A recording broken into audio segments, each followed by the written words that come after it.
The auction block stood in the center of Chico, California, under the brutal August sun of 1882, and Willa Kimble knew she was about to become property for the second time in her life. The first time, she had been too young to remember, sold along with her mother to a lumber camp when the railroad needed workers and families desperate enough to indenture themselves. Now at 21, with her mother dying of consumption in a cramped room above the saloon, Willa understood exactly what was happening as the auctioneer called for bids. Her hands trembled as she stood on the wooden platform, dressed in the only clean dress she owned, a faded blue cotton that had seen better days.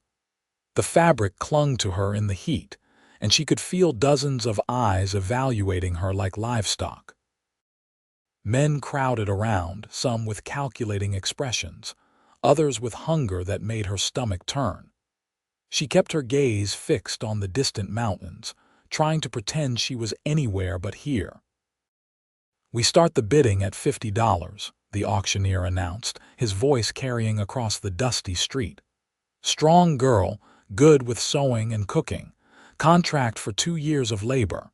Willa bit the inside of her cheek hard enough to taste blood. 2 years. Her stepfather had arranged this whole thing, taking payment in advance to cover the medicine her mother needed. Laudanum for the pain, and some expensive tincture the traveling doctor had sworn would help with the coughing. She doubted any of it would work, but what choice did they have? Her mother was drowning in her own lungs, and they had no money, no family, nothing but debts and desperation. $60, called out a man in a stained vest, tobacco juice running down his chin. 70, countered another, this one with a scar running from his eye to his jaw. Willa closed her eyes. She had agreed to this. She had climbed onto this platform of her own accord, even though every instinct screamed at her to run. But running would mean watching her mother suffocate slowly, and she could not bear that. So she stood straight and tried to look like someone worth purchasing, even as her soul recoiled from the very thought. The bidding continued, climbing slowly. Willa tried not to listen, tried not to imagine what her life would be like with each potential buyer. The tobacco-stained man ran a boarding house known for working its staff to exhaustion. The scarred man owned a mining claim up in the hills where women disappeared, and no one asked questions.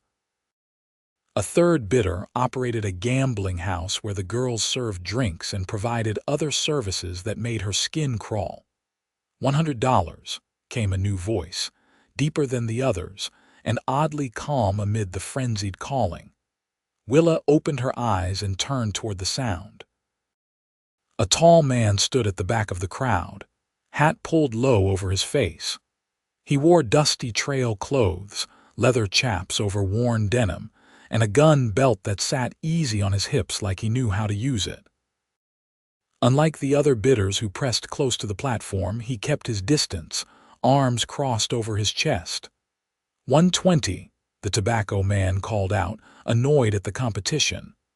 $150, the tall stranger replied without hesitation. A murmur went through the crowd.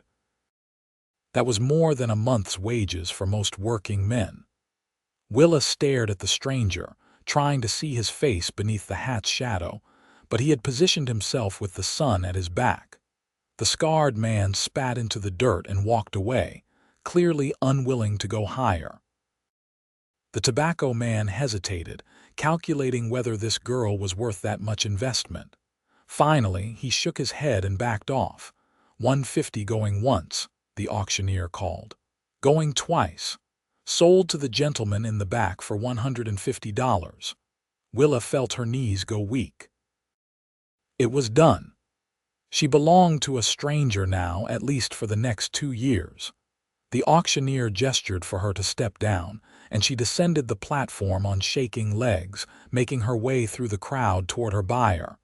Up close, she could see more details. He was younger than she had first thought, maybe 25 or 26, with dark hair curling out from under his hat, and several days' worth of stubble on his strong jaw. His eyes were startling, a clear gray that seemed to see right through her practiced composure to the terrified girl underneath. But there was no cruelty in that gaze, no possessive hunger like she had seen in the others. Just something tired and sad that she did not understand. "Miss Kimble," he said, touching the brim of his hat. His voice was rough but not unkind. "Name's Vincent Lawson. I imagine you have some business to conclude with your stepfather." She nodded mutely, surprised he knew about that. But then, everyone in town knew why she was being sold. There were no secrets in a place as small as Chico. "I will wait here," Vincent said. "Take what time you need." Willa hurried toward the general store where the auctioneer was settling accounts. Her stepfather waited there, a weasel of a man named Cyrus who had married her mother for the small inheritance from Willa's real father. That money was long gone, drunk away or gambled on bad business ventures. Now he paced impatiently, clearly eager to get his hands on the auction proceeds. The auctioneer handed over a stack of bills, counting them out. $150, minus my commission of $15, and minus the $80 advance for the medicine. That leaves $55. Cyrus snatched the money and immediately started to pocket it all. Willa stepped forward, her voice harder than she felt. "That medicine was supposed to be for my mother. Have you actually bought it, or were you planning to keep the money for yourself?" His eyes narrowed. "Watch your tongue, girl. You do not have any say in this anymore. You are sold property now." "The medicine," she repeated, standing her ground even as fear coiled in her stomach. "Where is it?" "Right here," came Vincent Lawson's voice from the doorway. Everyone turned as the cowboy walked in, carrying a wrapped package from the doctor's office. Had the doc prepare everything this morning. Laudanum, fever medicine, and a poultice for the congestion. Should be enough for at least a month, maybe 2 if it is used careful. Willa stared at him. "You bought the medicine, but the auction money was supposed to cover that." "The auction money was supposed to cover a lot of things," Vincent said dryly, his gaze sliding to Cyrus. "Figured I would make sure at least one of those things actually happened. Miss Kimble, would you like to take this to your mother before we leave town?" She nodded, unable to speak past the sudden lump in her throat. Vincent handed her the package, and she clutched it to her chest like treasure. Behind them, Cyrus sputtered something about interference and contracts, but Vincent simply turned and looked at him, one hand resting casual on his gun belt. The weasel man fell silent immediately. The walk to the boarding house where her mother stayed took only a few minutes, but Willa was aware of Vincent following at a respectful distance the entire way. Other townspeople watched them pass with varying expressions ranging from pity to disdain to curiosity. She held her head high and ignored them all. Her mother's room was on the second floor, a stifling closet that smelled of sweat and sickness. Willa pushed open the door to find Mary Kimble propped up on pillows, her face gray and hollow. She had wasted away over the past months, until she was barely recognizable as the vibrant woman who had once sung while cooking dinner and told stories about Willa's real father. "Mama," Willa said softly, kneeling beside the narrow bed. "I brought your medicine." Mary's eyes opened, focusing slowly. "Baby girl, you should not have. The cost of this." "It is already paid for," Willa assured her, unwrapping the package and finding the bottles the doctor had prepared. "You just focus on getting better, all right." "I will be working for a man named Vincent Lawson for the next couple of years, but I will come visit when I can." "Working," her mother repeated, and there was such sorrow in her voice that Willa had to look away. They both knew what working usually meant for women sold on auction blocks. "Oh, Willa, it will be fine," Willa lied, forcing brightness into her tone. She measured out the laudanum carefully, helping her mother take the dose. "He seems decent enough, better than the other bidders at least." Mary gripped her daughter's hand with surprising strength. "Your father would have hated this. You sold like chattel because I could not provide for you properly." "Mama, no, this is not your fault. You have been nothing but good to me my whole life." Willa blinked back tears. "Please just rest and take your medicine. That is all I need from you right now. Just get well." They talked for a few more minutes, but Mary was already drifting into the heavy sleep the laudanum brought. Willa arranged the bottles on the small table by the bed. Along with instructions she wrote out for the boarding house keeper. Then she kissed her mother's forehead and forced herself to walk out of the room. Vincent waited downstairs, leaning against the wall with his hat in his hands. He straightened when he saw her. She settled as she can be. Willa wiped her eyes quickly. "Thank you for the medicine." "Truly, that was more than you had to do," he shrugged, looking uncomfortable with her gratitude. "Seemed like the right thing. You ready to go, or do you need more time?" "Where exactly are we going?" "I have a ranch about 15 miles north of here. Small operation, just me and my brother running cattle. You will have your own room in the house, and the work is mostly cooking, cleaning, mending. Nothing improper." He met her eyes directly. "I want to be clear about that. I did not buy your contract to take advantage of you, Miss Kimble. I just need help keeping the place running." Willa studied him, trying to decide if she believed him. Men said a lot of things to get women to trust them, and then conveniently forgot those promises later. But something in Vincent Lawson's steady gaze and straightforward manner made her want to believe. Maybe because the alternative was too terrible to contemplate. "All right," she said finally. "I just need to get my things."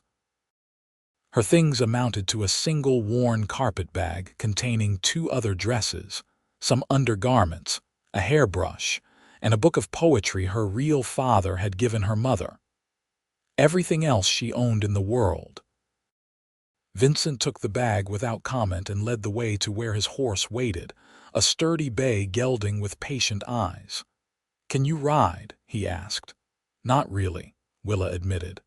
"I mean, I have been on a horse before, but I am not experienced."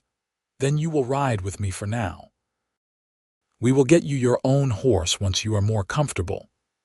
He swung up into the saddle with easy grace, then reached down to help her up. His hand was calloused and strong, and he pulled her up behind him without apparent effort. Willa settled awkwardly on the horse's back, acutely aware of how close she was pressed against Vincent's body. She had to put her arms around his waist to keep from sliding off, and she could feel the solid warmth of him through his shirt. He smelled of leather and sage and something else, something clean that she could not quite identify. "Hold on tight," he said, and then they were moving, the horse's gait smooth as they headed out of Chico toward the open country beyond. The landscape gradually changed as they rode, the scattered buildings of town giving way to rolling hills covered in dry grass and oak trees. The August heat beat down relentlessly, and Willa was grateful for the breeze their movement created. She tried not to think about her mother lying in that stifling room, or about what the next 2 years would bring. Instead, she focused on the present moment, the rhythm of the horse's movement and the surprising feeling of safety she felt with this stranger's solid presence in front of her. After about an hour, Vincent spoke. "You must have questions." "More than I can count," Willa admitted. "But I suppose the main one is why. Why spend that much money on a labor contract when you could have hired regular help for less?" He was quiet for a long moment, and she thought maybe he would not answer. Then he said, "I saw you standing on that platform, looking at those mountains like you were trying to fly away in your mind, and I saw the men bidding on you what they were thinking. I have a sister back in Texas. She is about your age. If she was ever in that situation, I would hope someone decent would step in." The simple honesty of it made Willa's throat tighten. "Where is your sister now?" "Married to a banker in Houston. Happy, as far as I know. We do not talk much anymore." There was something painful in his voice, old hurt he was trying to hide. "She wanted me to give up ranching and work in their business. I could not do it. Being inside all day, wearing a suit, dealing with papers and money, it would have killed me slower than any bullet. So I came west with my brother to start fresh. And your parents? Dead. Fever took them both when I was 19. Vincent shifted slightly in the saddle. "That is when my sister got married. She needed security and I understood that, but it meant our family was pretty well scattered." Willa absorbed this information, starting to piece together a picture of the man who had bought her contract. Someone who valued freedom and open spaces. Someone who had lost family and understood what it meant to be desperate. Someone who maybe was not quite as rough as he first appeared. "What about you?" Vincent asked. "Your real father, the one your mother mentioned. What happened to him?" "He died when I was 3, Willa said. "I barely remember him, just impressions really. Big hands that would lift me up, a laugh that made me feel safe. My mother said he was a good man, that he worked himself to death trying to provide for us. Then Cyrus came along a few years later, and she married him because she thought we needed a man to protect us." The bitterness in her voice was impossible to hide. "That worked out well, as you can see." "Some men are not worth the air they breathe," Vincent said flatly. "But your mother did what she thought was right. Cannot fault her for that." They rode on in silence for a while longer. The sun was starting its descent toward the horizon when Vincent finally pointed ahead. "There. That is the Lawson Ranch." Willa looked where he indicated and saw a cluster of buildings nestled in a valley between two gentle hills. There was a main house, simple but well built, along with a barn, a stable, and several smaller outbuildings. A creek ran nearby, lined with willows and cottonwoods that provided precious shade. Cattle dotted the surrounding pastures, maybe a couple hundred head from what she could see. As they drew closer, a man emerged from the barn, wiping his hands on a rag. He was shorter than Vincent, stockier, with the same dark hair and gray eyes. "Had to be the brother." "Vincent," the man called out, "you are back early. I thought you were staying in town until tomorrow." His gaze shifted to Willa and his expression became guarded. "Who is this?" "This is Miss Willa Kimble," Vincent said, dismounting and then helping Willa down. "She is going to be helping us keep the place running. Willa, this is my brother Victor." Victor's eyes narrowed. "Helping us? Vincent, what did you do?" "Bought her labor contract for 2 years. $150. Vincent's tone was calm but firm. "We needed help and she needed a decent situation. It works out for everyone." $150. Victor's voice rose. "That is a quarter of what we made this year. Are you out of your mind? We cannot afford to just throw money around on charity cases." "She is not a charity case. She is an employee." Vincent's jaw tightened. "And I did not ask your permission." "No, you never do," Victor shot back. "You just go off and make decisions that affect both of us without a single thought about whether it is wise or practical. This is exactly like when you bought those breeding horses last year that turned out to be half lame. Those horses are fine now, and you know it. After we spent another $100 on the veterinarian and months of training." Victor turned his glare on Willa, who stood frozen between the two brothers. "No offense to you, miss, but we do not need more expenses right now." Willa found her voice. "I can earn my keep. I am a hard worker and I know how to cook, clean, so preserve food, tend a garden, whatever you need." Victor opened his mouth to argue more, but Vincent cut him off. "It is done, Vic. The contract is signed and paid for. Unless you want to waste all that money, we are keeping her on. Now, are you going to be civil, or do I need to box your ears like when we were kids?" The tension stretched between them for a long moment. Then Victor sighed and ran a hand through his hair. "Fine. But she is your responsibility, Vincent. You train her, you supervise her, you deal with any problems. I have enough on my plate with the north pasture fence falling apart and 3 cows that might have screwworm." "Agreed," Vincent said. He turned to Willa with an apologetic expression. "Sorry about that. My brother is not usually so welcoming." "I am welcoming plenty," Victor grumbled. "I am just realistic about our finances. There is a difference." He gave Willa a stiff nod. "Welcome to the Lawson Ranch, Miss Kimble. The house is through that door. I am sure Vincent will show you where everything is." He stalked back toward the barn, and Vincent watched him go with a mixture of frustration and affection on his face. "He will come around. He is just worried about money. We had a rough winter last year, lost some stock to cold and predators. Still recovering from it." Willa felt a pang of guilt. Vincent had spent a significant amount of money on her contract, money his ranch apparently could not spare.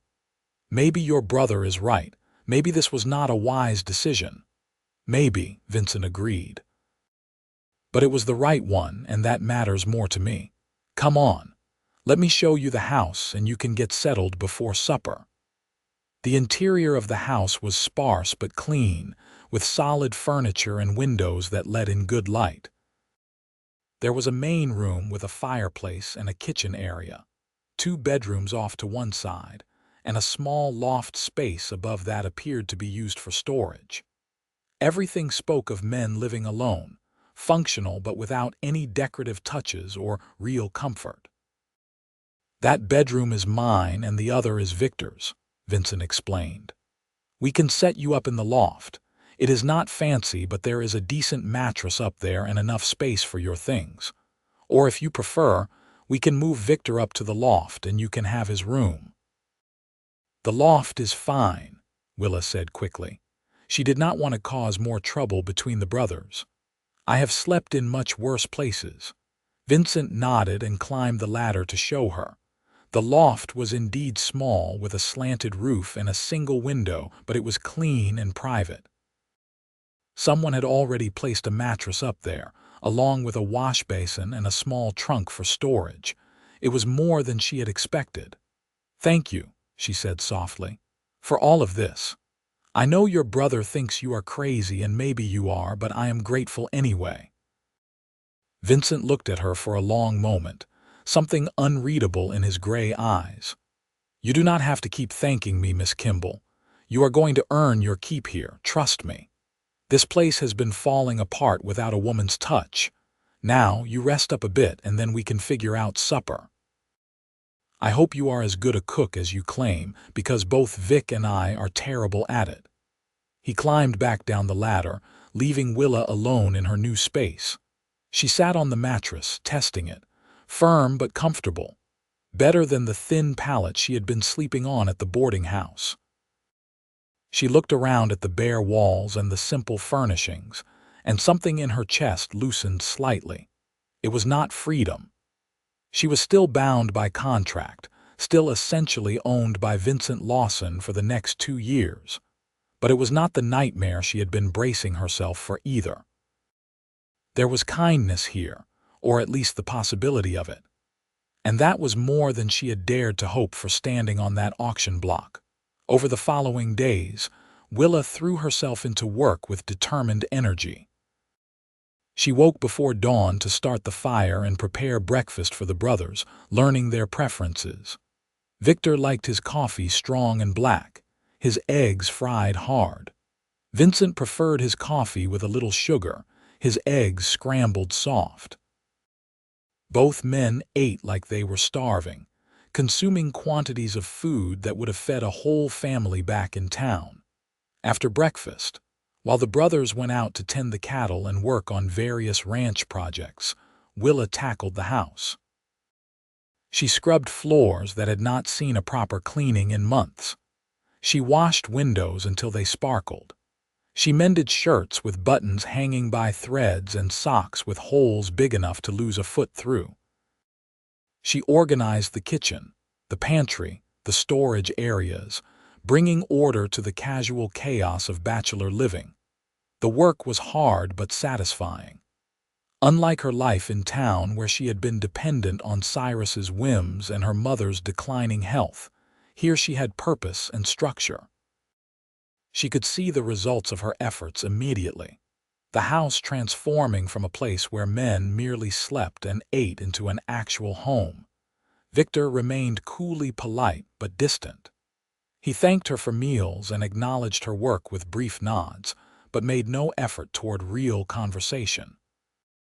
Vincent, on the other hand, seemed determined to make her feel welcome. He asked about her mother, listened to her concerns about supplies they needed, and patiently taught her about the ranch and its operations.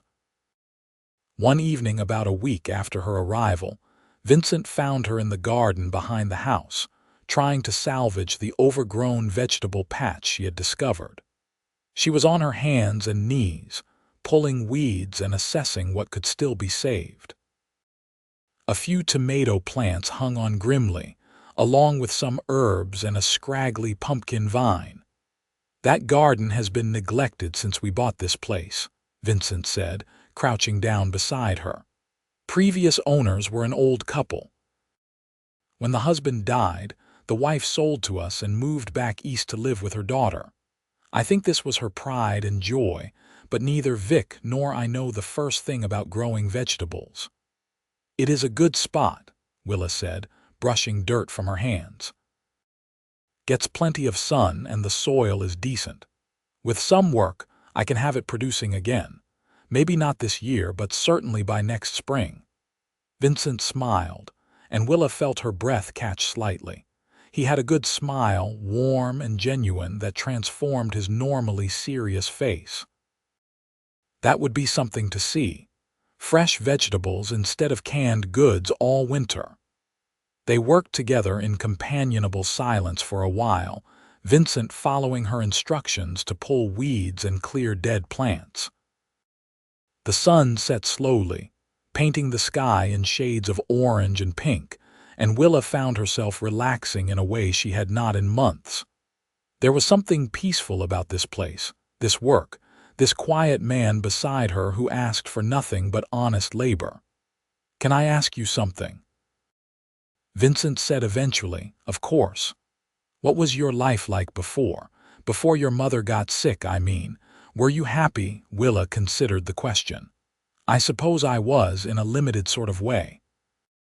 We did not have much money, and Cyrus was never what you would call a loving stepfather, but Mama and I had each other. We would read together in the evenings, or she would teach me her recipes and tell stories about her childhood. There were moments of happiness in all the struggle." "Do you have dreams? Things you wish you could do if circumstances were different?" "I used to dream about traveling," Willa admitted. "Seeing places beyond Chico, maybe even going to San Francisco and seeing the ocean. My father, my real father, told my mother stories about the sea. I always wanted to know if it was as beautiful as he described." "It is," Vincent said quietly. "I saw it once, years ago. Went to Galveston with my father on a cattle drive. The water goes on forever, and the sound of the waves is like nothing else. Makes you feel small, but in a good way, like your problems do not matter as much as you thought." "Maybe someday I will see it," Willa said, though she did not really believe it. Women like her did not get to travel and see wonders. They worked and survived and counted themselves lucky if they managed that much. As if reading her thoughts, Vincent said, "Your contract is only for 2 years. After that, you are free to go wherever you want. I will make sure you have enough money saved up to give you options." Willa looked at him in surprise. "That is not how these contracts usually work. Most people expect you to stay on indefinitely, or they find reasons to extend the term." "I am not most people," Vincent said simply. "When I give my word, I keep it. In 2 years, you will have fulfilled your obligation, and I will have gotten my money's worth in labor. After that, we are square." There was something in his tone, a certainty and honor that made Willa want to believe him completely. But she had learned to be cautious about trusting men's promises, so she just nodded and said, "I appreciate that." They finished with the garden as darkness fell, then headed inside to wash up for supper. Victor was already at the table, reviewing a ledger with a furrowed brow. He barely looked up when they entered. "Bad news?" Vincent asked. "We need to take another group to market sooner than planned," Victor said. "The feed costs are eating into our margins and we have got debts coming due next month." "I am thinking we cut out about 50 head, drive them to Sacramento where prices are better." Vincent frowned. "We were going to wait until October for that. Cattle are not fully fattened yet." "I know, but we do not have much choice, unless you want to default on our loan with the bank." Victor's tone was pointed. "Of course, we would have more of a cushion if someone had not spent a significant chunk of our reserve on a labor contract." "Victor," Vincent said warningly, "I am just stating facts." Victor closed the ledger with more force than necessary. "Look, I understand why you did it, and Miss Kimble has been helpful, but the timing could not have been worse financially." Willa felt her face heat with embarrassment. She had been trying so hard to prove her worth, but apparently it was not enough to offset the cost of her contract. "If you need to sell me on to someone else to recoup your investment, I would understand." Both brothers looked at her in surprise. "No," Vincent said firmly, "that is not happening." "He is right," Victor agreed, and there was genuine regret in his expression. "I apologize, Miss Kimble. I should not have brought this up in front of you. Our financial situation is not your fault and you have been working hard. I am just frustrated with circumstances." "We will figure it out," Vincent said. "We always do. I will ride with you to Sacramento for the cattle drive. Between the two of us and maybe hiring one extra hand, we can manage 50 head easily enough." The conversation moved on to logistics and planning, but Willa remained quiet, lost in thought. She understood now just how much Vincent had sacrificed to buy her contract. It was not just money he could easily spare, it was money his ranch desperately needed. Why would he do that? Why risk his own security for a stranger? That night, lying in her loft bedroom, Willa stared at the ceiling and wondered about the man who had bought her freedom from a worse fate. Vincent Lawson was unlike any man she had known. He was quiet where Cyrus had been loud and bombastic. He was thoughtful where other men were impulsive. He worked hard without complaint and treated her with a respect she had not experienced from men outside her immediate family. She thought about his hands, calloused from rope and labor but gentle when he helped her down from his horse. She thought about his voice, rough from years in the sun and wind but patient when he explained things. She thought about his eyes, that clear gray that seemed to see through all her defenses to the frightened girl beneath, and she realized with a start that she was developing feelings for him. Feelings that went beyond gratitude or respect. Feelings that were dangerous for someone in her position. Because what could ever come of such feelings? She was his employee, bound to him by contract. Even if he was kind to her, even if he treated her well, there was a fundamental imbalance of power between them. And in 2 years she would leave, just as he had promised. There was no future in caring for Vincent Lawson, only heartache. But knowing that and controlling her feelings were two different things entirely. The next few weeks passed in a blur of activity. Vincent and Victor prepared for the cattle drive, selecting the animals they would take to market and getting them road ready. Willa helped where she could, learning to cook for trail conditions and preparing supplies. She also continued her work on the house and garden, determined to prove herself valuable despite the financial strain her contract had caused. The morning the brothers were set to leave, Willa rose extra early to prepare a substantial breakfast. She packed food for their journey, including dried beef, hard biscuits, and preserved fruit. As the sky lightened from black to gray, she watched Vincent and Victor load up their horses and get the cattle moving. "We should be back in about 10 days, Vincent told her. "Maybe 2 weeks if we hit problems. You will be all right here on your own." "I will be fine," Willa assured him. "There is plenty to keep me occupied." Vincent looked like he wanted to say something more, but Victor called out that they were ready to move. With a final nod, Vincent mounted his horse and rode after his brother, helping to drive the cattle north toward Sacramento. Willa stood in the yard watching until they disappeared from view. Then she turned back to the house, suddenly aware of how quiet everything was. She was alone on the ranch, truly alone for the first time since arriving. The solitude was both peaceful and unsettling. She threw herself into projects to fill the time, cleaning every corner of the house she had not gotten to yet, preserving vegetables from the garden, sewing new curtains for the windows. In the evenings, she sat on the porch and watched the sunset, a luxury she rarely allowed herself when the brothers were home and there was always more work to do. On the 5th day, a wagon rolled up to the ranch. Willa tensed, her hand instinctively reaching for the rifle Vincent had shown her how to use before leaving. But as the wagon drew closer, she relaxed. It was just a woman driving, middle-aged with graying hair and a friendly face. "Hello there," the woman called out cheerfully. "You must be the new help the Lawson boys hired. I am Margaret Porter. My husband and I have the ranch about 5 miles east of here." Willa came down from the porch, relieved to have human company. "Willa Kimble. It is nice to meet you, Mrs. Porter. Oh, call me Margaret, please. I brought you some things." She gestured to baskets in the back of her wagon. "Fresh eggs, some cheese we made, and a berry pie. Figured you might appreciate supplies with the men gone to market." "That is very kind of you." Willa helped Margaret unload the baskets. "Would you like to come in for coffee? I just made a fresh pot." "I would love that." They settled in the kitchen, and Willa found herself grateful for the company.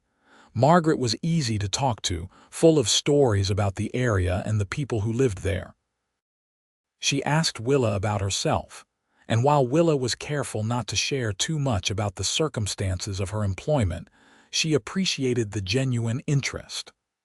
"The Lawson brothers are good men," Margaret said at one point. "A bit rough around the edges maybe, but honest. They have had a hard time of it since they bought this place, but they work harder than anyone I know. You could have ended up with much worse employers." "I know," Willa said softly. "Vincent has been very kind." Something in her tone must have given her away because Margaret's eyes sharpened with interest. "Vincent, is it? Not Mr. Lawson?" Willa felt her face heat. "I meant Mr. Lawson, of course." "Of course," Margaret agreed, but there was a knowing smile on her face. "Though for what it is worth, I think Vincent could use someone like you in his life. He has been alone too long, that one. Carries too much weight on his shoulders. Mrs. Porter, I am just an employee. For now, maybe. But 2 years is a long time and situations change." Margaret patted Willa's hand. "I am not trying to make you uncomfortable, dear. I just think you should know that around here we judge people by their character, not their circumstances. And from what I have seen in the short time we have been talking, you have plenty of character." After Margaret left, Willa thought about those words. In her experience, people absolutely judged you by your circumstances. She had stood on an auction block and been evaluated like livestock. She had watched her mother dismissed as a failure for marrying poorly. She had seen how people in town looked at women who worked in saloons or had to indenture themselves. But maybe here, in this isolated valley far from the strictures of town society, things could be different. Maybe here, she could be more than just a contract laborer working off a debt. It was a dangerous hope, but it took root in her heart anyway. Vincent and Victor returned 11 days later, tired and dusty but with money in their saddlebags. The cattle drive had gone well, and they had gotten a good price in Sacramento. Willa heard them coming and rushed out to the yard, relief flooding through her. "Miss Kimble," Vincent greeted her, his face breaking into that rare smile. "The place is still standing. I am impressed." "I do not know whether to be insulted or amused by that," Willa replied, but she was smiling too. "How was the drive?" "Long and hot, but successful," Victor said, dismounting with a groan. "Is there any chance you have a hot meal ready? I am so tired of trail food I could weep."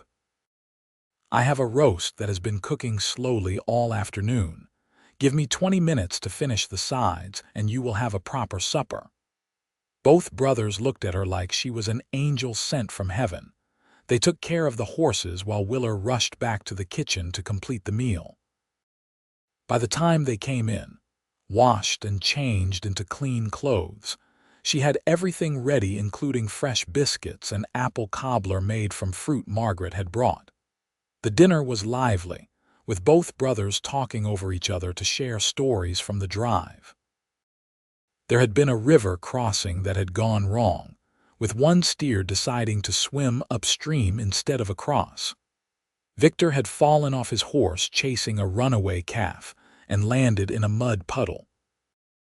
They had met other ranchers on the trail and shared information about market prices and grazing conditions. Willa listened, enjoying their energy and the easy affection between them despite their differences. These were men who knew how to work hard and find humor in hardship. These were men she could respect. After supper, Victor excused himself to go over the accounts, leaving Vincent to help Willa with the dishes. They worked side by side at the kitchen basin, falling into an easy rhythm. Vincent washed while Willa dried and put away. "I miss this," Vincent said quietly. "Doing dishes," Willa teased. "No, having someone to come home to. The house felt empty before you arrived. Now it feels like a home." He glanced at her, something vulnerable in his expression. "Thank you for that." Willa's heart did something complicated in her chest. "I am just doing what you are paying me for. It is more than that, and you know it, but I will not push." Vincent handed her the last clean plate. "Did you have any trouble while we were gone?" "None. Mrs. Porter came by with supplies. She was very kind. Margaret is good people. She and her husband have helped us out more than once." Vincent dried his hands on a towel. "She say anything interesting, just that you and your brother are well regarded in the area, and that you work too hard." "She is not wrong about that second part." Vincent leaned against the counter, studying her. "Can I be honest with you about something?" "Of course." "When I saw you on that auction block, it reminded me of the worst day of my life. The day my sister married that banker, and I realized she was doing it because she felt she had no other choice. She was trading her freedom for security because she was afraid of ending up destitute, and I could not help her. I could not give her the life she needed because I was barely keeping myself afloat." He paused, collecting his thoughts. "Buying your contract was not charity, Willa. It was me trying to do for you what I could not do for my sister. Give you a chance at something better than what you were facing." "Does that make sense?" Willa nodded, not trusting her voice. She understood completely because she had been exactly in his sister's position, making impossible choices because the alternative was worse. "For what it is worth," she managed finally, "you succeeded. This is better, much better. And I am grateful, even if I am not supposed to keep saying it." Vincent smiled. "You are welcome, even if I am not supposed to keep accepting your thanks." The moment stretched between them, charged with something neither was quite ready to name. Then Victor called from the other room about a question in the ledgers, and the spell broke. Vincent pushed away from the counter, but before he left, he touched Willa's shoulder briefly. a gesture of warmth that sent sparks through her whole body. That night, lying in her loft bedroom, Willa admitted to herself what she had been trying to deny. She was falling in love with Vincent Lawson. Not just gratitude or respect, but real, deep, complicated love that made her heart race and her stomach flutter. Love that made her want to see him smile and hear his stories and be near him whenever possible. It was foolish and impractical and potentially heartbreaking. But it was also real, and she could not seem to stop it any more than she could stop breathing. The seasons changed, August giving way to September and then October. The work on the ranch shifted with the weather, preparing for the coming winter. There were fences to mend, supplies to lay in, hay to cut and store. Willa learned to ride properly on a gentle mare named Daisy that Victor declared surplus to their needs. She learned to recognize signs of illness in cattle and how to help with basic veterinary care. She learned the rhythms of ranch life, the early mornings and long days, the satisfaction of physical labor and tangible results. She also grew closer to Vincent in ways both obvious and subtle. They talked while working side by side, sharing stories about their pasts and their hopes for the future. He taught her to shoot with real accuracy, insisting that any woman living on an isolated ranch needed to be able to defend herself. She mended his favorite shirt when it ripped beyond what he could repair with his clumsy stitching, teasing him about his complete inability with a needle. Victor noticed, though he said nothing directly. But Willa caught him watching them sometimes with a thoughtful expression, like he was trying to figure out whether their growing closeness was good or bad for his brother. One evening in late October, after the first frost had touched the valley, Willa returned from checking on the chickens to find both brothers in a heated discussion in the kitchen. "I am just saying, you need to be careful," Victor was insisting. "She is contracted to us. There are rules about that kind of thing." "I know what the rules are," Vincent replied tightly, "and I have not done anything improper. Not yet maybe, but I see how you look at her, Vince, and how she looks at you. It is going to get complicated." "It is already complicated," Vincent admitted. "But I am handling it. Are you? Because from where I am standing, you are falling for your employee, which is a problem on about 5 different levels." Willa backed away quietly before they could notice her.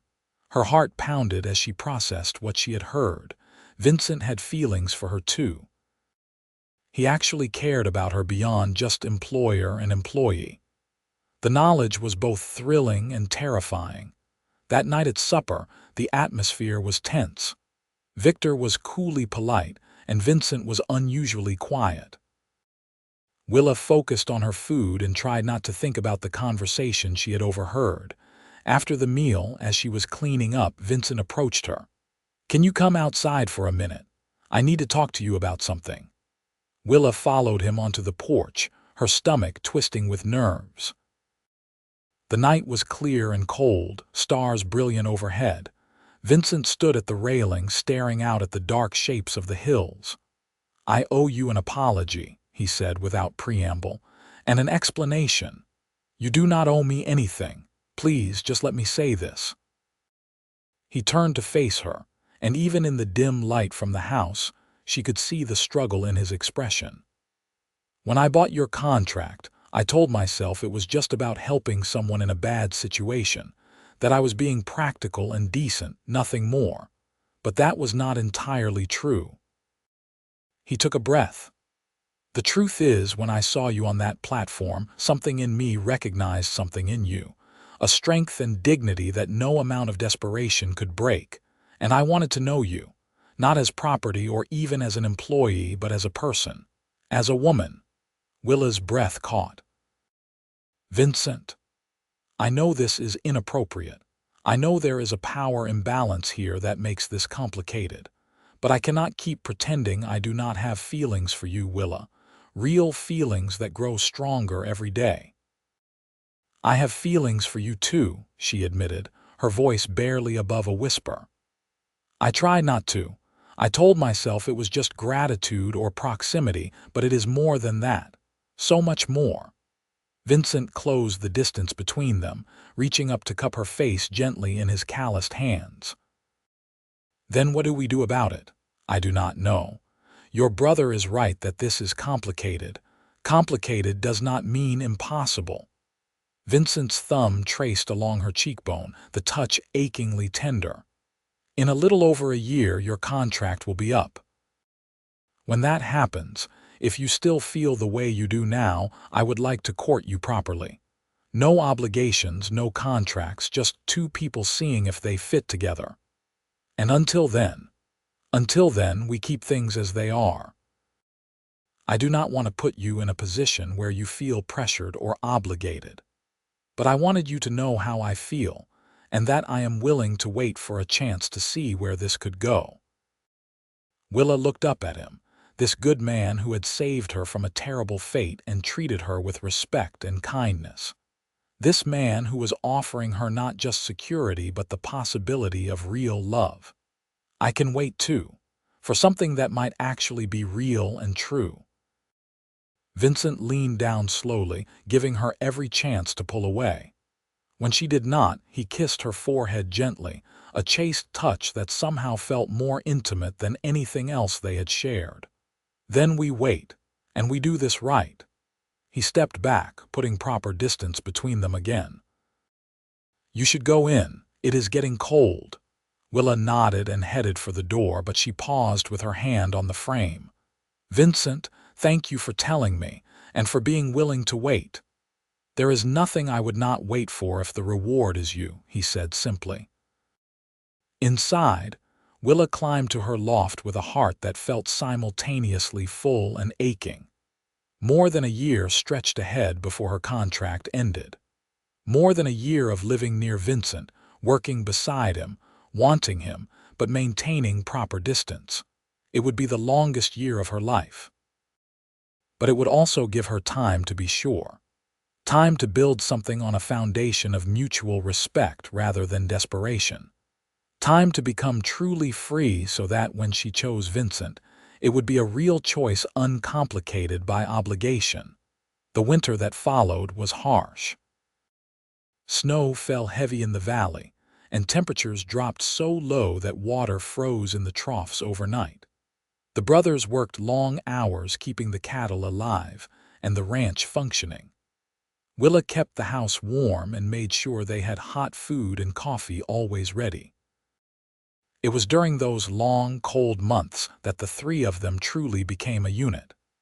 Victor, seeing that his brother's feelings were genuine and that Willa was not taking advantage, slowly warmed to her. He began including her in ranch decisions, asking her opinion on supplies they needed or ideas she had for improving their systems. He shared stories about growing up with Vincent, painting a picture of a wild younger brother who had mellowed considerably with age and responsibility. Willa, in turn, began to see Victor as more than just Vincent's brother. He was smart and careful where Vincent was intuitive and bold.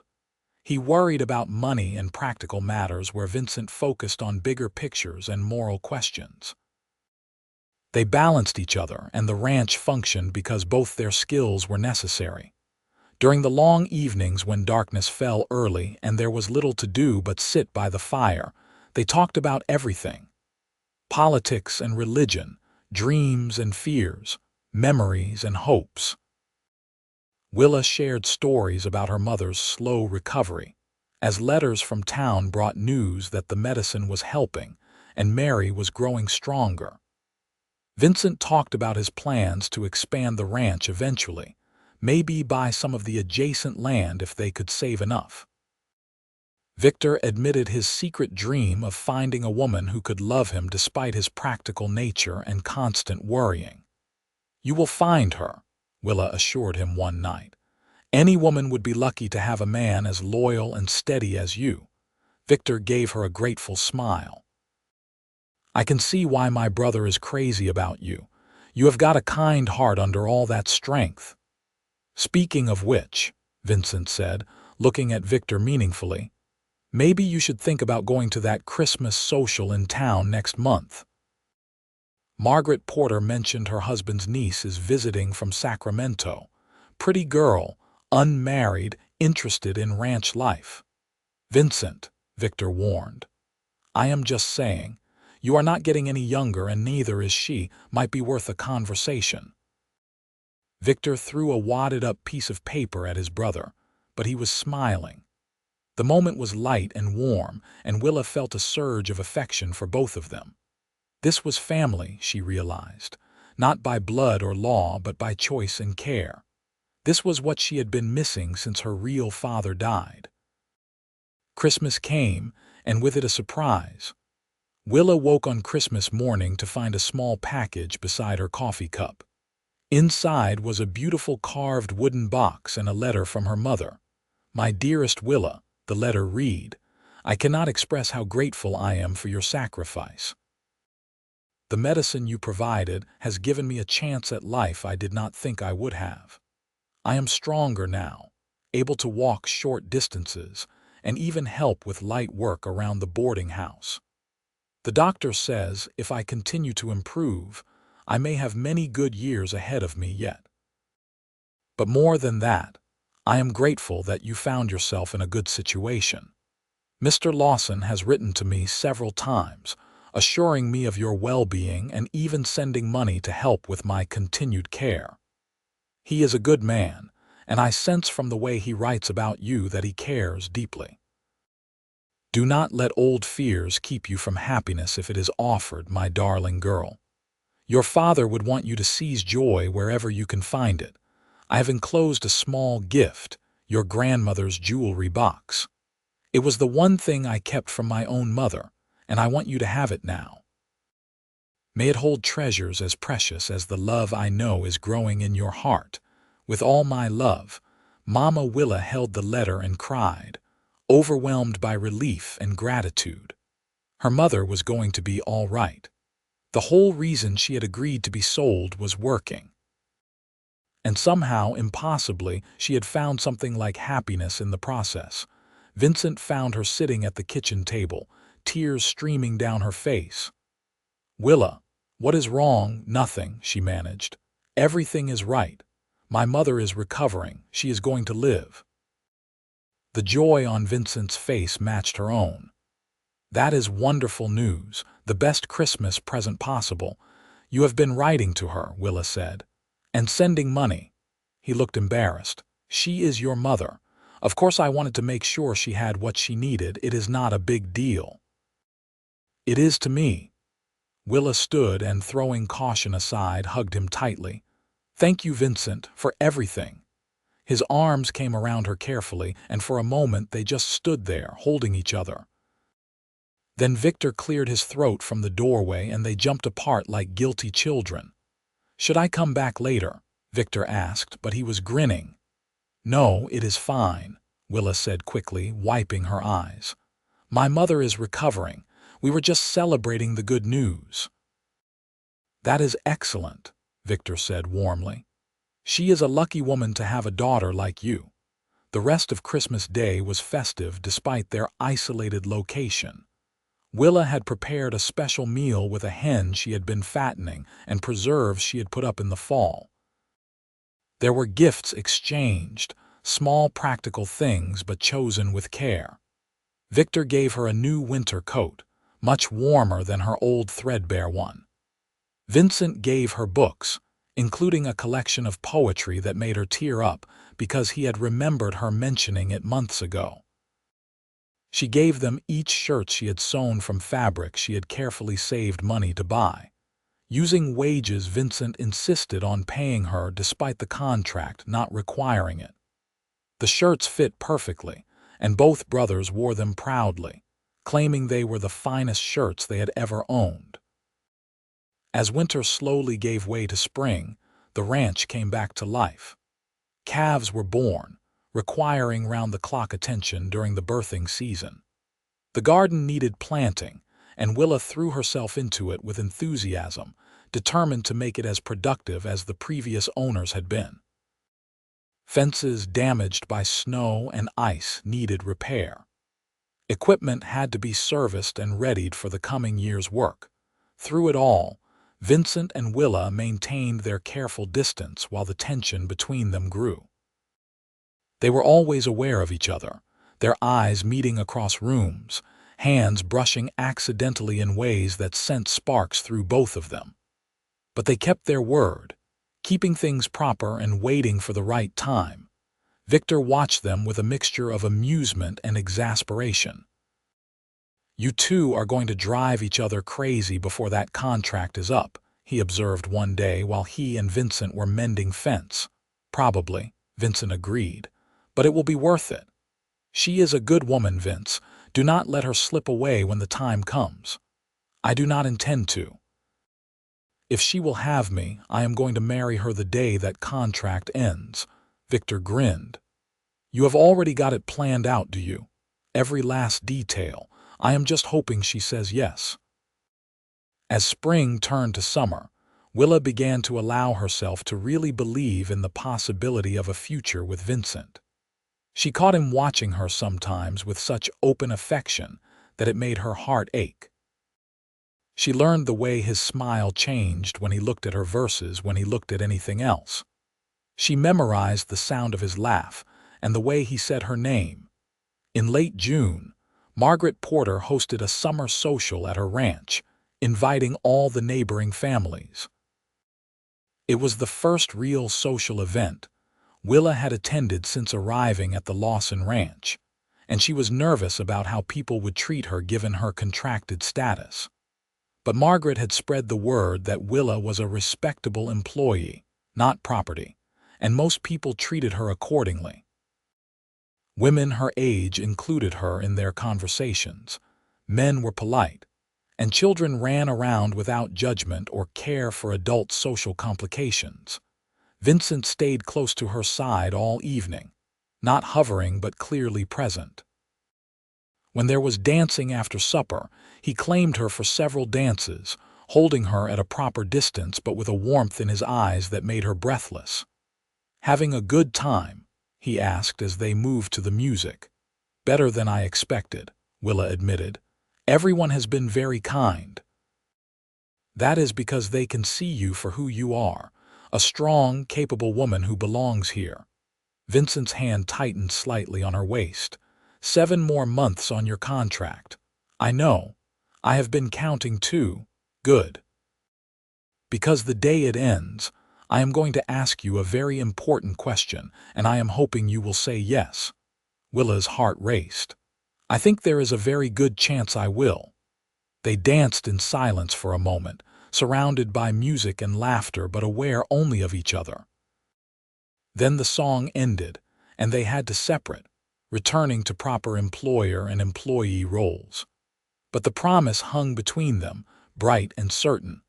The summer passed in a haze of hard work and growing anticipation. Willa's mother came to visit in August, healthy enough now to make the journey from town.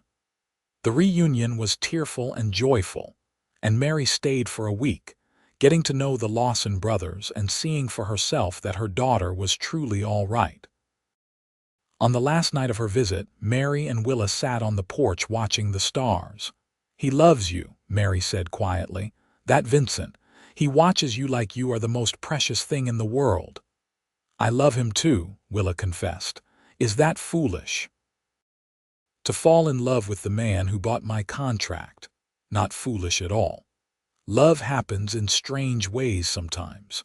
Your father and I met when he helped my family during a terrible storm. We were all half drowned and desperate, and he appeared like a miracle. Sometimes the best love stories start in dark places." Mary squeezed her daughter's hand. "Vincent is a good man. If he asks you to stay, say yes. Build a life here. Be happy." "I intend to," Willa promised. The fall came again, 1 year since Willa had first arrived at the ranch. The anniversary passed without comment, but everyone was aware of it. The tension in the house increased as they approached the contract's end date. Vincent was quieter than usual, clearly nervous. Willa threw herself into preparations for winter, keeping busy so she would not count down every single day. Victor finally pulled her aside one evening when Vincent was out checking on a pregnant cow. "I need you to know something," he said seriously. "When Vincent asks you to marry him, and he will ask, he is not doing it out of obligation or because it is convenient. He genuinely loves you. I have never seen him like this about anyone." "I know," Willa said softly. "I love him too. Good. Because if you hurt him, contract or no contract, I will have words with you." But Victor was smiling, taking the threat out of the words. "Welcome to the family, Willa, officially this time." The day the contract ended fell on a crisp November morning. Willa woke with her heart pounding, knowing what today meant. She dressed carefully in her best dress and came down to find Vincent already awake, pacing in the kitchen. "Morning," she said. "Morning," he replied. "Your contract officially ends at noon." That was when we signed the papers at the lawyer's office. I remember. They worked through the morning in a state of high tension, both acutely aware of the clock ticking down. Victor made himself scarce, claiming he had urgent business in the south pasture that would take all day. Finally, noon arrived. Vincent pulled out his pocket watch, checked it, and snapped it closed. "You are officially free, Miss Kimble. No more obligations to me or this ranch." "All right," Willa said, her voice shaking slightly. Vincent crossed to her, taking her hands in his. "Now I can ask you properly. Willa Kimble, I have been in love with you since the day I saw you standing on that auction block, looking at the mountains like you could fly. You are the strongest, kindest, most amazing woman I have ever met. You have made this house a home and my life complete in ways I did not know were possible. Would you do me the incredible honor of becoming my wife?" Tears streamed down Willa's face. "Yes, 1,000 times yes." Vincent kissed her then, properly and deeply, pouring months of waiting and longing into it. Willa kissed him back with equal fervor, her arms going around his neck, his hands pulling her close. It was everything she had been dreaming of and more, the culmination of a year of growing love and careful patience. When they finally pulled apart, both breathless, Vincent rested his forehead against hers. "I have a preacher coming tomorrow. If that is too soon, we can wait, but I have been waiting so long already." "Tomorrow is perfect," Willa laughed. "I do not want to wait either." They married the next day in the main room of the ranch house, with Victor as witness and Margaret Porter and her husband in attendance. It was simple and quick, but profound in its meaning. When the preacher pronounced them husband and wife, Vincent kissed Willa like she was air and he had been drowning. That night, in Vincent's room, which was now their room, they consummated their marriage with tenderness and passion. Vincent was careful with her, making sure she felt safe and cherished. Willa discovered the joy of being with a man who truly loved her, who wanted her pleasure as much as his own. Afterward, wrapped in his arms, she whispered, "I cannot believe this is real. A year ago, I was being sold on an auction block. Now I am married to the man I love. This is real," Vincent assured her. "As real as anything I have ever known. You are mine and I am yours, and nothing will change that." The winter that followed was the happiest of Willa's life. Being married to Vincent was everything she had hoped and more. He was an attentive husband, always considering her needs and wishes. They worked together on the ranch as true partners, making decisions jointly about their future. In the spring, Willa discovered she was pregnant. The joy on Vincent's face when she told him made her cry happy tears. He was immediately protective, worrying that she was working too hard, but she laughed and told him she was perfectly healthy and capable of continuing her normal activities. "I am growing a baby, not dying of consumption," she teased. "Women have been doing this since the beginning of time." Their son was born in December, delivered with Margaret Porter's help after a long but uncomplicated labor. They named him Thomas after Willa's father, and Vincent cried when he held his son for the first time, overwhelmed with love and responsibility. Victor, now Uncle Vic, was completely smitten with his nephew. He carved toys and sang terrible off-key songs and proclaimed Thomas the smartest baby who had ever lived. Willa watched the brothers together with her son and felt her heart could not possibly hold any more happiness. Her mother came to visit in the spring, healthy and strong now, to meet her grandson. Mary had moved out of the boarding house and into a small cottage, supporting herself with sewing work and money Willa and Vincent sent regularly. She was independent and content, exactly what Willa had hoped for when she had climbed onto that auction block. "You did well for yourself, daughter," Mary said, holding her grandson. "Better than I ever did. I am so proud of you. You survived impossible circumstances and raised me to be strong," Willa replied. "I could not have done any of this without the foundation you gave me." The years passed in a rhythm of seasons and growth. The ranch prospered under Vincent and Willa's joint management. They added a second room to the house for Thomas, then later had to add 2 more rooms when twin daughters arrived. Sarah and Rebecca, born on a hot July day, completed their family. Victor eventually married Margaret Porter's niece, a practical woman named Helen who fit into the family perfectly. They built a house on the eastern part of the property and started their own branch of the Lawson Ranch. The two families worked together, supporting each other through droughts and harsh winters, celebrating together during good harvests and successful sales. As their children grew, Vincent sometimes told them the story of how he had met their mother. He did not gloss over the difficult parts, the fact that their mother had been sold to pay for medicine, that he had bought her contract, and then waited over a year to propose. He wanted them to understand that sometimes love stories started in dark places, but could lead to light. "Your mother was the bravest woman I have ever known," he told them. "She agreed to be sold to save her mother's life. That takes a courage most people never have to find. And then she took a terrible situation and made the best of it, building a life for all of us." The children, hearing this, looked at their mother with awe. Willa always blushed and changed the subject, uncomfortable with being seen as heroic. But Vincent knew the truth. She had saved him just as surely as he had saved her. Before Willa, he had been going through the motions of life without any real joy or purpose beyond survival. She had taught him what it meant to build rather than just endure.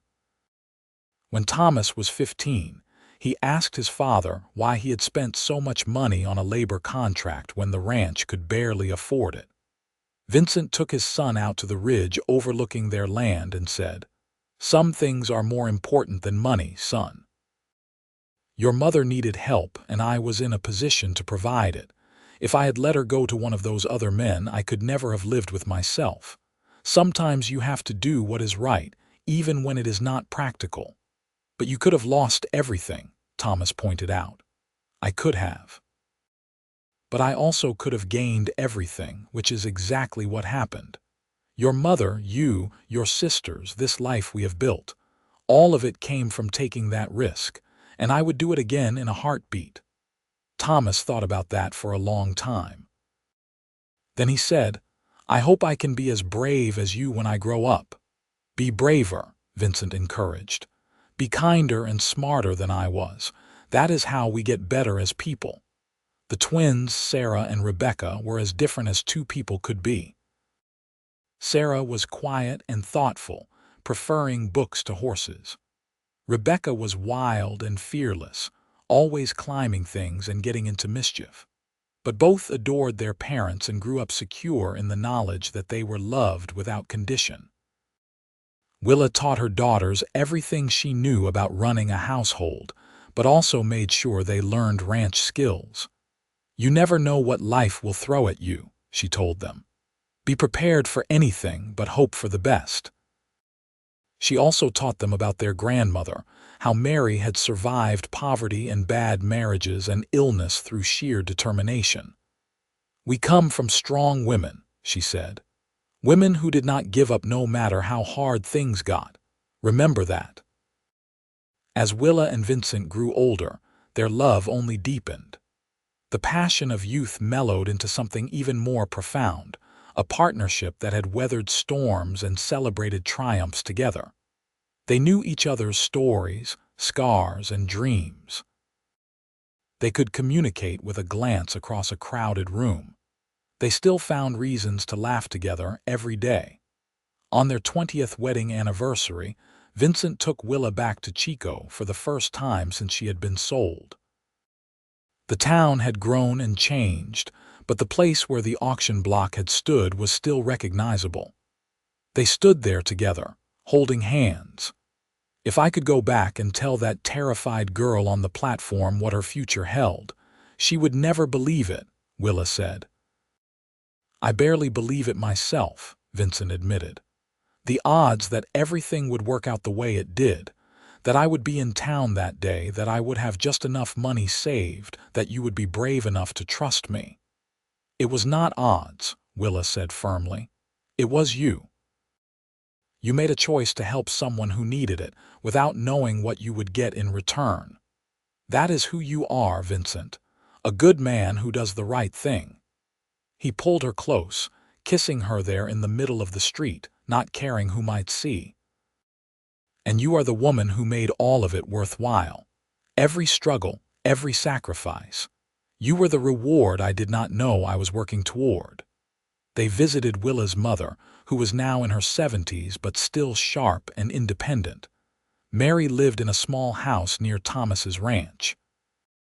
He had moved a few miles away to start his own spread but visited his grandmother weekly, bringing his new wife and baby daughter. The 3 generations of women sat together that evening, cooking and talking and laughing. Mary told stories about Willa as a child. Willa shared memories of Thomas growing up. Thomas's wife, Anna, listened and learned, absorbing the history of this family she had married into. We have been so blessed, Mary said at one point. When I think about where we were, what could have happened?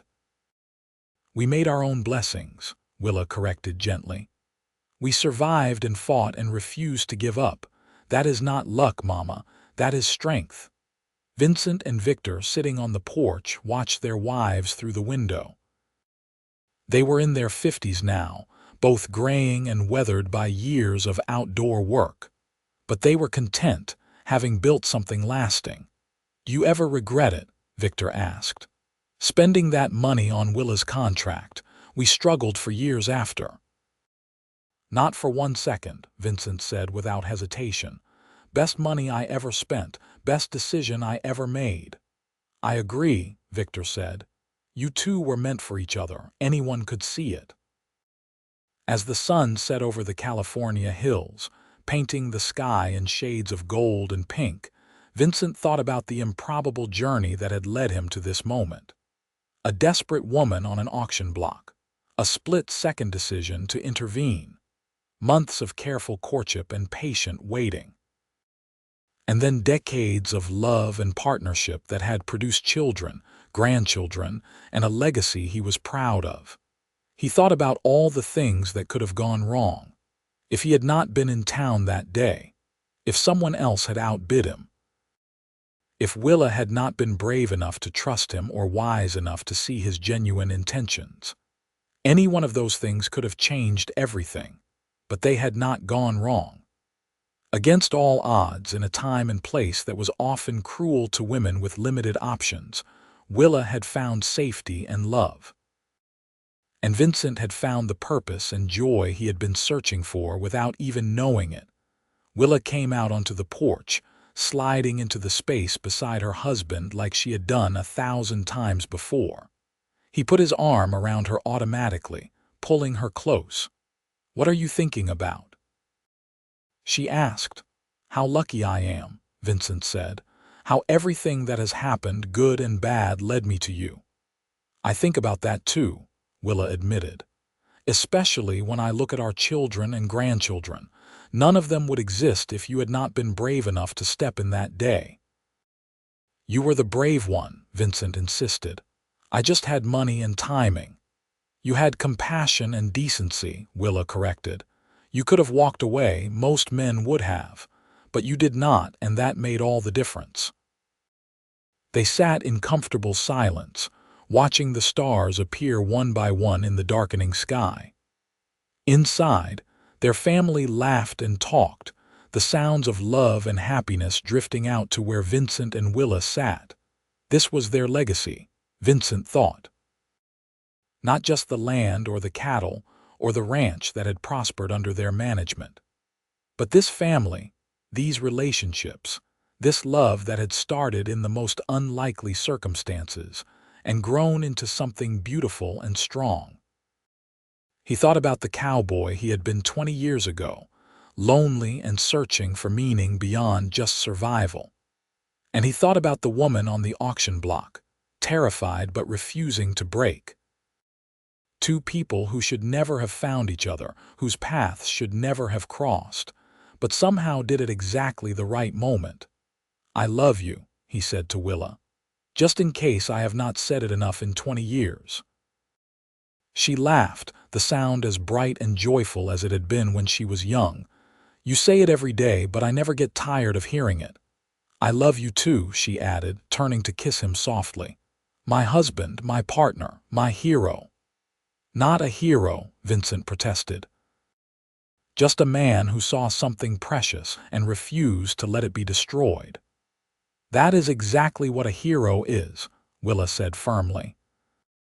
Years later, when they were old and gray and surrounded by children and grandchildren and even a few great-grandchildren, someone asked Vincent about his most important life decision. He did not hesitate. Going to town that day in August 1882, he said. Seeing a woman who needed help and being brave enough to provide it. Everything good in my life came from that choice. Willa, sitting beside him with her hand in his, nodded in agreement. And everything good in mine came from being brave enough to trust a stranger who offered kindness when I needed it most. Their love story was passed down through generations, a tale of courage and compassion in difficult times. A reminder that sometimes the most important thing you can do is help someone when they need it, without knowing what you will get in return. And that sometimes, if you are very lucky, what you get back is more than you could ever have imagined. Vincent and Willa lived long, full lives surrounded by love and family. When Vincent finally passed at the age of 83, Willa held his hand and whispered, "Thank you for buying me that day. Thank you for seeing me. Thank you for everything." And Vincent, with his last breath, whispered back, "Thank you for saying yes. Thank you for building this life with me. Thank you for being you." Willa followed him less than a year later, unable to bear being without her other half for long. They were buried side by side on the ridge overlooking the ranch they had built together, the land they had worked, the home they had created from nothing. Their children made sure their grave was always decorated with wildflowers, the same kind that had grown in the garden Willa had tended so carefully. And every August, on the anniversary of the day Vincent had bought her contract, the whole family gathered to remember where they had come from and what their parents had overcome to give them this life. It was a legacy of love born from desperation, kindness that had rippled out to touch multiple generations. A reminder that in the darkest moments, when everything seems lost, sometimes a stranger appears with the exact help you need. And sometimes, if you are very fortunate, that stranger becomes the love of your life and the foundation of everything good that follows. The ranch continued to prosper under Thomas's management and later under his children's. The Lawson name became synonymous with integrity and hard work in that part of California. But more than that, it became synonymous with compassion, and the belief that helping others, even at personal cost, was the right thing to do. Vincent and Willa's story was told and retold, changing slightly with each generation but always keeping its essential truth. A woman sold to save her mother, a cowboy who bought her freedom, medicine purchased and a life saved, a year of waiting and a lifetime of love. It was a story that made people believe in goodness, in second chances, in the possibility of light emerging from darkness. And every time someone in the family faced a difficult decision, they asked themselves what Vincent would have done, what Willa would have advised. And almost always, the answer was the same. Be brave, be kind, and trust that doing the right thing will lead you where you need to go. That was the true legacy of Vincent and Willa Lawson, not just the ranch or the family or the material success they had achieved, but the example they had set of two people who had faced impossible circumstances with courage and compassion, who had built something beautiful from the ashes of desperation, and who had loved each other with a devotion that lasted beyond death itself. Their story was proof that in the wild, harsh world of the 1880s West, where survival often meant hardness and selfishness, there was still room for decency and love. That even in a system that treated women as property to be bought and sold, individual acts of kindness could make all the difference. That sometimes the worst moments of your life could lead directly to the best ones, if you were brave enough to keep going and wise enough to accept help when it was offered. And so, the story of the woman sold to pay for medicine, and the cowboy who bought the medicine and married her lived on, generation after generation, a testament to love, courage, and the power of one person's choice to help another in their darkest hour.